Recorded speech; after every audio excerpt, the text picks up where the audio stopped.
아들을 에베소 교회 그 어려운 곳에 보내면서 아버지 된 이 바울, 어머니 된 바울은 아들 디모데에게 아들아 이렇게 살아야 된다, 인생이 이렇다, 인생의 설계도로 너 자신을 돌아봐야 된다, 자기 반성문으로 보낸 게 디모데 전서라고 했어요. 그 중에 오늘 6장은 참 그리스도에는 어떤 모습인지를 보여주는 것이 이 모습이에요. 그래서 오늘 여러분이 읽었던 3절 10절은 무엇을 쫓아야 하는지 첫 번째, 두 번째 무엇을 품어야 되는지, 세 번째 무엇을 버려야 되는지에 대한 말씀이 나와요.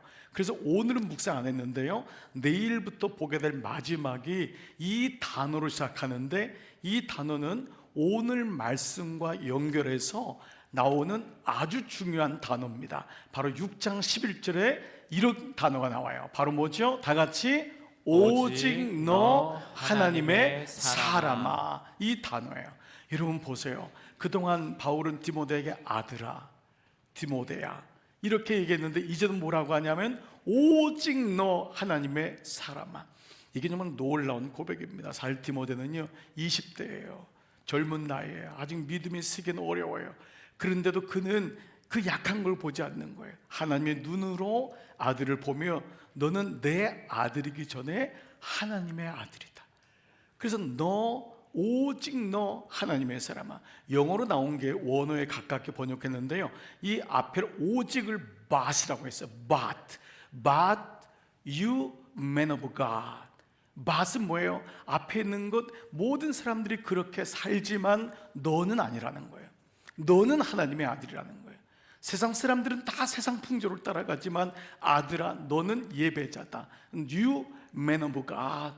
그러나 너는 하나님의 사람이란다 라고 말씀하고 있죠. 그래서 오늘은 하나님의 사람이 쫓아야 될 것, 품어야 될 것, 그리고 버려야 될 것, 이 세 가지를 먼저 묵상해 볼게요. 먼저 하나님의 사람, 오직 너 하나님의 사람이 쫓아야 할 게 뭐냐? 바로 하나님의 말씀임을 오늘 3절 5절에 나오고 있어요. 자, 3절 5절 한번 여러분 동그라미도 쳐보시고 같이 한번 읽어볼까요? 시작. 누구든지 다른 교훈을 하며 바른 말 곧 우리 주 예수 그리스도의 말씀과 경건에 관한 교훈을 따르지 아니하면. 여기까지만요. 자, 먼저 말씀해 보죠. 바른 말이라요. 바른 말.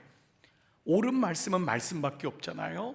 근데 그 옳은 말씀이 내 안에 들어오면 옳은 말을 하게 되는구나. 바른 말, 곧 그것이 주 예수 그리스도의 말씀이라는 거예요. 이 말씀만이 바른 말씀이래요. 세상에 어떤 교훈도 많지만 그것이 진짜는 아니란 말이에요. 이게 진짜 바른 말씀인데, 오늘 말씀에 보니까요, 그 말씀이 쫓는 것이 중요한지를 얘기하면서 그 다음에 보니까 또 뭐라고 나왔죠? 그 다음 구절 한번 보실래요? 교훈을 따르지 아니하며 그는 교만하여. 교만이라는 말씀에 정의가 나옵니다. 교만은요, 돈이 많은 사람이 교만한 게 아니에요. 여러분 가난해도 교만해요. 여러분 명예가 높은 사람이 교만할까요? 아니에요. 명예가 없는데도 교만해요. 여러분 우리는 잘생기고 키가 크고 예쁘면 교만하다고 생각한 거예요? 아니에요. 안 생기신 분도 교만하시더라고요. 근데 교만의 정의가 뭐냐 하면은 말씀이 없을 때, 그게 교만이래요. 성경은 말씀이 없으면은 내면적으로 교만한 거예요. 나는 가난하니까 교만하지 않지. 나는 뭐 교만할 게 뭐 있어? 아니에요. 근데 그 안에 말씀이 없으면 누구든지 교만한데, 거기 나오는 게 뭐지요? 아무것도 알지 못하는 자래요. 교만한 자가 아는 것 같은데 헛똑똑이래요. 그래서 동그라미 쳐볼까요? 변론, 그의 인생을 끌고 가는 게 언쟁, 또 뭐죠? 투기, 분쟁, 비방, 악한 생각, 또요 그 다음 구절 한번 보실까요? 마음의 부패, 진리를 잃어버리고, 그리고 경건을 이익의 방도로는 뭐냐 하면 어려울 때만 하나님 찾는 거예요. 어려울 때만, 급한 일이 있을 때만, 그것도 귀하지만은 그렇게 하나님을 이용하는 생각하는 자들의 마음속에 삶의 다툼이 일어난다라는 것이죠. 여러분 이러면서 우리가 쫓아야 될 것이 말씀이잖아요. 그래서 이 말씀이 우리의 삶의 인생을 완전히 근대사를 바꾼 세 가지 발명품이 있는 거 아시죠? 그래서 이 말씀을 인용한다면 첫 번째, 하나님 말씀은 인생의 나침판이라고 보통 합니다. 그 뭐냐 하면 말씀이 있을 때만이 내 위치를 알아요. 말씀이 없으면 내가 어디 있는지를 몰라요. 그렇잖아요. 사실 인생은 내 위치를 알아야 돼요. 너 분수를 알아야 된다, 이런 말 하잖아요. 그래, 인생의 나침판이구나, 내가 어디에 있는지를 아는 거예요. 두 번째, 인생은 너무 미로가 많아요. 방해물도 많아요. 그때 필요한 게 뭐죠? 지도입니다. 그래서 성경은, 말씀은 인생의 지도구나, 지도가 있어야 돼요. 길을 알고 떠난 사람과 모르고 떠난 사람은 완전 달라요. 인생을 모르고 떠나면은 매번 넘어져요. 그러나 성경 말씀에 나온 수많은 사람들의 이야기를 통하여 인생 지도를 가진 사람은 분명히 달라요. 세 번째는, 인생은 요것만 보면 안 돼요. 멀리 볼 수 있어야 돼요. 바로 관제탑의 영성이지요. 그 세 번째가 바로 인생의 망원경이라는 거예요. 그렇기 때문에 말씀을 가졌을 때 우리는 하나님 앞에 더 가까이 나가게 되지요. 적용 질문해 볼까요? 나는 무엇을 쫓고 있습니까? 나는 지금도 말씀을 묵상하고 있나요? 어떤 분이 이 고백을 하는, 목사님이 저에게 말씀 묵상은 화장하는 거하고 똑같습니다. 어느 날 내가 여자분들 화장, 요즘은 남자분들도 하잖아요. 자기를 잘 다듬잖아요. 근데 옛날엔 몰랐대요. 그냥 화장했대요. 그런데 이제는 말씀 묵상 한 다음에 화장할 때마다 이 찍어 바르는 게 달라졌대요. 나 같은 죄인 살리신 주님의 은혜가 놀라워. 한번 해봤어요, 여러분. 한번 해봤어요. 자, 무슨 의미죠? 바로 자기를 돌이켜 볼 수 있는 시간이 되는 거예요. 말씀에 거울이 없으면 나를 모르는 거예요. 비춰진 내가 전부인 줄 알아요. 그런데 그게 영적인 화장이구나, 영적인 옷 매무새를 고치는 거구나, 태도를 바꾸는 거구나. 근데 분명히 묵상한 사람은 달라요. 여러분 주변에도 봐보세요. 젊은이 중에 묵상하면 삶의 태도가 달라요. 삶이 예뻐요, 아름다워요, 생각하는 게 올바라요. 왜 그러죠? 말씀이 그 안에 들어가는 것입니다.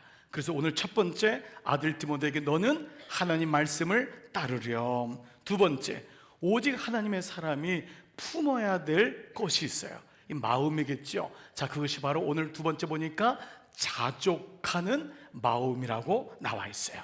첫 번째, 따라야 할 것은 하나님 말씀. 두 번째, 품어야 할 것은 자족하는 마음. 자, 6절부터 8절 같이 한번 읽어볼게요. 시작. 그러나 자족하는 마음이 있으면 경건은 큰 이익이 되느니라. 우리가 세상에 아무것도 가지고 온 것이 없음에 또한 아무것도 가지고 가지 못하리니 우리가 먹을 것과 입을 것이 있은즉 족한 줄로 알 것이니라. 자, 우리가 가지고 온 것이 아무것도 없음에, 또한 아무것도 가져가지 못. 이건 팩트예요. 이건 진리예요. 그러나 우리는 이 진리를 때로 잊어버리죠. 우리 모든 것을 가져갈 수 있다고 생각해요. 그래서 먹을 것과 입을 것이 있으니 족한 줄로 알았는데, 다시 앞구절 보니까 그러나 자족하는 마음이 있으면, 이 마음이 모든 사람이 있을 것 같은데 그렇지 않다는 거예요. 그러면 자족이란 단어가 뭘까요? 스스로 자자, 족할 족자, 스스로 만족한다. 그러면 나는 그냥 이렇게 가난한데 이 가난을 극복하고 싶은 마음이 있으면 자족하는 마음이 없는 건가? 나는 이렇게 내 삶이 어려운데 뭔가 내 삶의 전환점을 가지고 있으면 이거 안 되나? 자족은 포기하는 마음인가? 우리 이럴 수도 있어요. 자족은 아무것도 안 하고 그냥 좋은 게 좋은 거지 뭐, 이게 자족인가? 어떤 사람은 자족을, 마음을 비우는 것을 자족이라고 생각하는 분도 있어요. 그런데 성경적인 어원은 그렇지 않아요. 오늘 이 자족하는 마음의 원어를 찾아보면 정확히 알겠죠. 이 자족이란 말의 헬라어는 오토라고 하는, 오늘 오토모빌, 오토네 자동이라는 아우토와 아르케라고 하는 처음, 비기닝, 처음이라고 하는 단어의 합성어입니다. 즉 자족은 아우토 아르케라는 단어인데, 이 말은 뭐냐면 처음 자체예요. 처음이 자동으로 돌아가는 거예요. 그게 자족이래요. 자, 그러면 우리에게 처음 자체가 뭘까요? 성경에 나온 첫 번째 사건, 아담과 하와의 인류의 첫 번째 사건은 바로 에덴 동산에서 하나님하고 있을 때의 상태, 그게 바로 자족이래요. 즉 자족은 무엇이 있고 없고를 떠나서 하나님하고 함께 할 때의 마음이 자족의 마음이래요. 참 이 놀랍지 않습니까? 우리 인생에 어떤 것을 소유하고 채워지면은 자족하고, 없으면 뭐 할 수 없고, 이런 것이 아니라 하나님이 내 안에 계실 때만이 가능한 마음이 자족의 마음이래요. 그 세상 사람들이 나 자족해 이거 하고 그리스도인이 나 자족해는 다른 거예요. 사람들이 자족해는 내 스스로가 그냥 나 이 정도면 괜찮아 이거예요. 이건 누구든지 할 수 있어요. 그러나 그리스도인이 자족하는 건 중심이 누구냐면 하나님이 내 안에 있냐 없냐예요. 여러분, 그 하나님이 있을 때 여러분의 인생에 진정한 자족의 마음이 생길 줄 믿습니다. 그래서 이 자족이요, 초대교회 이후에 모든 교회에 이 성도들을 흘러오면서 자족의 기도라는 말이 생겼어요. 그 자족의 기도를 이렇게 정해 왔는데 이거예요. 어떤 상황에 처해도 감사의 기도를 드리는 상태. 이게 자족의 기도래요. 왜 그러죠? 하나님이 계시니까. 하나님이 계시니까 눈앞에 고난만 보지 않는 거예요. 이게 믿음의 아버지 바울의 모습 아니에요? 아들아, 지금 어려움이 오는데 이것만 보면 안 돼. 어떤 상황에 처해도 감사의 기도를 드리는 거야. 그는 하나님이 너 인생의 주인 되기 때문에. 여러분, 이 마음이 바로 이 고백인 것이죠. 우리 적용 질문할 수 있어요. 나는 무엇 때문에 자족합니까? 나는 무엇 때문에? 그 사람 때문에, 이것 때문에, 이만 하니까 아니라 정말 내 안에는 하나님이 계심으로 하나님 때문에 자족하는 마음이 있습니까? 여러분, 후자가 여러분의 마음 되시기를 축복합니다. 자, 첫 번째, 무엇을 쫓으라고요? 하나님 말씀을. 두 번째, 무엇을 품으라고요? 자족하는 마음을. 세 번째, 바울 아버지는 아들에게 이것을 버려야 된다고 해요. 세 번째는 바로 오직 하나님의 사람이 버려야 할 것은 세상의 정욕이라고 말씀하고 있어요. 자, 9절 10절 볼게요. 부하려 하는 자들은 시험과 올무와 여러 가지 어리석고 해로운 욕심에 떨어지나니. 그런데 이 말씀을 다시 한번 봐보세요. 9절부터 한번 볼게요. 띄워줘 보세요. 자, 9절. 부하려는 자들은 시험과 올무와 여러 가지 어리석고 해로운 욕심에 떨어지나니. 요것만 보면 안 돼요. 우리 인생에도요, 목표가 있으면 어느 위치에 올라가고자 하는 사람은 그 마음이 있어야지 올라가요. 부도 어느 정도 내가 한번 모아보겠다, 이 마음이 있을 때 여러분 올라가고 모으게 돼요. 그러면 이 앞에 있는 말씀 가지고만 보면 안 돼요. 부하려고 하는 그 안에 어떤 마음이 있냐 하면은 곧 사람으로 파멸과 멸망에 빠지게, 그 다음에 뭐예요? 하는 것인데, 그 다음에 뭐라고 나왔냐 하면 돈을 사랑하며. 돈이 귀한 거예요. 근데 문제는 뭐냐면 사랑함이란 단어가 탐욕과 집착이에요. 이 원어가. 이것 때문에 그래요. 거기 빠지면 안 돼요. 집착하면 안 돼요. 그러면 하나님 잃어버리고 사람 잃어버린다. 그래서 이것이 사랑함이 일만하게 뿌리가 되는데, 이것을 탐내는 단어가 뭐냐 하면 욕망하면. 돈을 관리하는 청지기가 아니라 욕망하면. 돈을 바랄 수는 있잖아요. 근데 그것이 또 멈추지 않고 완료형이에요. 우리가 예수 믿는 게 뭐예요? 돈이 인생의 전부인 줄 알고 살았어요, 우리도. 근데 어느 날, 아, 이 돈 위에 하나님이 계시구나, 이걸 깨달은 거예요. 그러니까 멈출 줄 아는 거예요. 이게 탐내는 자들이 못하는 거예요. 탐내는 자들은 결국 어떻게 되죠? 그 다음 구절에 미혹을 받아. 이 미혹을 받는 것은요, 궤도를 이탈한대요. 믿음의 궤도를 벗어나게 되는 거예요. 하나님 중심으로 살던 것을 벗어나서 결국 믿음에 떠나서 많은 근심, 깊은 슬픔과 절망이래요. 탄식이래요. 이게 오는데 결국 이로써 자기를 찔렀도다. 이 찌르는 건 바늘로 찌르는 게 아니에요. 이거는 이 도축장의 갈고리에 꿰어있는 짐승처럼 된다는 거예요. 이게 얼마나 무서운 말씀이에요. 그러니까 바울이 아버지로서 디모데에게, 아들아, 네 인생에 돈이 중요한 거 내가 안다. 그런데 돈이 중요하지만 돈을 탐욕하고 집착하게 되면은 그로 인해서 다 잃게 된다. 너 인생의 도축장에 갈고리에 걸려있는 것처럼 될 것이다. 찔렸도다 말씀을 들을 때 디모데의 마음이 얼마나 찔렸을까요? 아버지의 마음이 훅 들어왔을 거예요. 아, 이게 이렇게 되는 것이구나. 그렇기 때문에 오늘 말씀을 통해서 우리는 깨닫게 되는 거예요. 적용 질문할 수 있어요. 돈은 소중하지만 돈이 하나님보다 위에 있는가? 나는 돈에 집착하는 정도가 어느 정도인가? 나는 예배도 힘들 정도인가? 기도도 잃어버릴 정도인가? 하나님의 사명을 혹시 잃어버리고 있진 않는가? 나는 버른 다음에 무엇을 쓰고 있는가? 그 하나님이 주신 물질로 무엇을 사용하고 있는가? 그렇습니다. 이렇게 하나님께서 우리에게, 디모데에게 바울을 통하여 너가 쫓아야 될 것은 오직 하나님 말씀이고, 너가 품어야 될 것은 자족하는 마음이고, 너가 버려야 할 것은 세상의 정욕이다 라고 말해요. 그러면서 오직 너 하나님의 사람이 되기 위해 이 세 가지를 할 건데, 이 세 가지를 가능하게 하는 것이 무엇인지를 바울은 1장부터 6장까지 디모데 후서를 넘어가면은 그 아버지의 마음에 나와 있어요. 바로 이것이 내가 너를 위해 기도해 주는 것이고, 너에게 평생에 잊지 말 것은 하나님과의 교제라는 거예요. 하나님을 놓치지 마라. 그걸 가리키는 기도라고 하죠. 여러분, 오늘 우리 교회 표 여러분 아시죠? 이번 우리 디모데서를 통해 추수감사절에 우리에게 주신 말씀이에요. 디모데서 2장 1절, 간구와 기도와 도고를 감사함으로 아뢰라. 이것이 아들된 디모데에게 아버지가 준 가장 첫 번째 말씀이에요. 자, 디모데서 2장 1절, 지난 주일 말씀인데 여러분 기억하세요? 이렇게 말씀이 시작되죠. 자, 그러므로 내가 첫째로 권하노니, 이거는 1, 2, 3, 4가 아니라 그랬어요. 가장 중요하다 아들아, 모든 사람을 위하여 너 인생의 간구와 기도와 도고가 감사함으로 있어야 된다. 이것이 아들을 향한 마음이었어요. 아버지는 알고 있었던 거예요. 기도가 끊어지면은 너는 버리고 싶어도 못 버리고, 품고 싶어도 못 품고, 쫓고 싶어도 못 쫓는다. 그러므로 기도를 잊지 말 것을 말씀해요. 그래서 오늘 우리에게 기도는 옵션이나 의무가 아니라는 거예요. 하나님의 자녀에게 기도는 하나님하고 교통하는 거예요. 대화예요. 자녀는 부모하고 교통해야 되잖아요. 소통해야 되잖아요.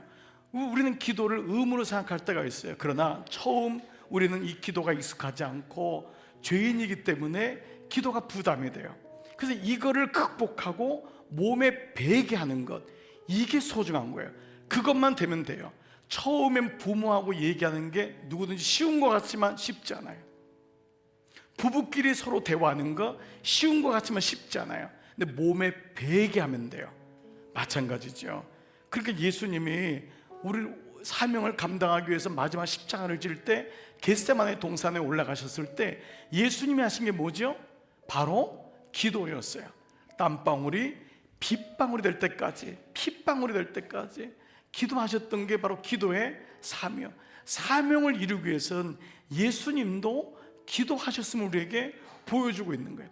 우리의 인생을 완주하기 위해서는 끌고 갈 것은 기도구나, 이거를 보여주는 거예요. 여러분, 그러나 제자들은 기도하지 않았잖아요. 여러분 그 말씀 아시죠? 마태복음 26장 40절, 제자들에게 오사 그들이 자는 것을 보신 거예요. 영적인 잠에 푹 있는 거예요. 영적으로 깨어있지 못한 거예요. 자는 걸 보시고 수제자인 베드로에게 말씀하실 때 너희가, 모든 제자에게 말씀하신 거잖아요. 너희가 나와 함께 한 시간, 기도는 주님과 함께 하는구나. 이런 모든 기도를 막 에너지를 쏟고 할 수는 없어요. 주님 전에 와서 주님만 바라보고 찬송을 듣는 것, 주님께로 나가는 그 모든 것이 기도래요. 주님과 함께하는 한 시간도. 근데 이 한 시간이 헬라어로 미아호라예요. 원 아워예요. 예수님이 구체적으로 한 시간이라고 하는 원 아워를 보여주신 거예요. 한 시간도 깨어 있을 수 없더냐. 제가 이번에 우리 교회 안에서 이제 기도에 대한 마음을 하나님이 계속 주시면서 이 마음이 들어서 이렇게 한번 표현을 해봤어요. 10분만 기도하면은 마귀가 놀라고, 30분만 기도하면은 기도에 줄이 잡히고, 1시간만 기도하면 어떤 시험이나 어려움도 이길 수 있다. 여러분, 이 은혜가 1시간도 깨울 수 없더니, 여러분이 10분만 기도해 보세요. 마귀가 놀라요. 여러분, 예배를 드리러 오는 순간 마귀가 놀라는 걸 지금 보셨나요? 얘가 예배 드리러 왔네? 여러분들 그걸 못 보셔서 그래. 마귀가 놀라는 거. 한 6개월 만에 왔네. 해필 6개월 만에 왔더니 또 1년 만에 왔네. 올 때 마귀가 놀라요. 내가 10분만 주님께 집중하면 마귀가 놀라고, 30분만 기도하면 기도에 줄이 잡혀요. 여러분 이미 경험하실 거예요. 그리고 1시간 기도하면 어떤 시험이 와도 이길 지혜가 오고 은혜가 오는 거예요. 그래서 여러분, 저는 여러분께 이 기도를 우리의 삶의 적용해 보자. 그래서 여러분의 오늘 주보 안에 이미 온라인으로 광고로 금요 성령 집회 때 여러분 이미 말씀을 듣고 각오하신 분이 있지만 여러분 주보 안에 한번 봐보세요. 주보 안에 이렇게 예쁜 기도 통장이 있습니다. 여러분에게 하나은행 통장을 좀 드리면 좋을 텐데, 우리은행 통장, 농협을 드리면 좋을 텐데, 이 통장은 하늘나라 은행, 하늘나라에서 발행한 통장이에요. 여러분 중에 혹시 목사님 이제 별 유치한 방법을 다 쓰시네요, 그렇게 여러분이 혹시 생각할지 모르겠어요. 정말 유치할까요? 여러분이 매일마다 은행 잔고를 확인하는 걸 가지고 제가 여러분에게 유치한지 그만하라고, 일주일마다 여러분의 은행 잔고를 확인하는 걸 보고 유치하게 말이야, 여러분 그럴 사람이 어디 있습니까? 그만큼 돈이 중요한 거예요. 근데 예수님이 돈에 대한 비유를 얼마나 많이 하시는지 몰라요. 그건 뭐냐면 심지어는 믿음을 보화라고까지 했어요. 보물이라고 하지. 그건 뭐냐면 우리에게 이 땅의 보물이 정말 중요한데 그것을 끌고 가는 게 뭔지 아느냐? 하늘나라의 보화를 너는 갖고 있느냐? 너는 기도가 쌓여지고 있느냐? 여러분 통장을 보면서 만족한 분이 있을 거예요. 아우 그래도 내 통장에 이만큼 있네, 내가 이 정도 살면 내가 은퇴가 끝나고 죽을 때까지 괜찮겠네. 그러나 여러분을 끌고 가는 건 진짜 그게 아니라고요. 하늘나라에 쌓여진 기도인 줄 믿습니다. 땅에 떨어지지 않는 유일한 건 말씀과 기도. 그래서 이 말씀의 기도를 여러분 삶에 적어보는 거예요. 저는 미리 저도 해봤어요. 세 가지로 나눴어요. 첫 번째는 개인 기도, 1분이라도 괜찮아요. 1분 기도 너무 소중한 거예요.